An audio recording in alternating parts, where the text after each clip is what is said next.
سب سے بڑا گناہ اسلام میں فرض نماز جان کر قضا کر دینا. اور یہ جو نیا فتویٰ آج کل نئے اسکالرس آ رہے ہیں نا کہ ضرورت کے وقت دو نمازیں آپ اکٹھی پڑھ سکتے ہیں ظہر کے ساتھ اثر، بالکل غلط ہے. الٹے لٹکے ہوئے ہوگے قیامت کے دن.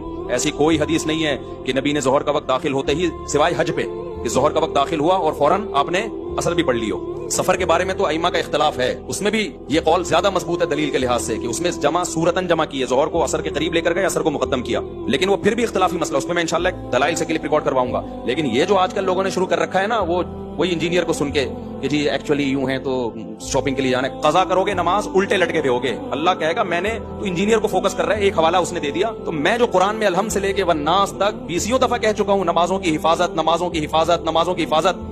کون سی حفاظت ہے کہ ظہر کا وقت داخل ہوتی ہے آپ اثر بھی پڑھ رہے ہو ساتھ میں، مغرب کو آپ عشاء میں لے کے جا رہے ہو، یا مغرب کا وقت داخل ہوتا ہے عشاء بھی پڑھ رہے ہو. یہ حفاظت ہے، یہ ضائع کرنا ہے. یہ عبداللہ بن مسعود کہتے ہیں جب قرآن کہتے ہیں نا ہر نماز کی حفاظت کرتے ہیں ایمان والے، تو حفاظت کا مطلب کیا ہے؟ ہر نماز اپنے ٹائم پہ پڑھنا. سمجھتے ہو کہ نہیں سمجھتے؟ تو یہ کوئی عذر نہیں ہے کہ آپ کو کسی نے ریفرنس دے دیا اور آپ نے فوراً فتویٰ چینج کر لیا. تو یہ ریفرنس کی آپ ڈیپ میں گئے ہو. پرسوں 3 دن پہلے میرے پاس بندہ آ گیا کہ جی نبی نے ظہر اثر اکٹھی پڑھی ہے ظہر کے وقت میں. میں نے کہا کون سی حدیث ہے؟ دکھایا تو عربی میں وہ الفاظ نہیں تھے.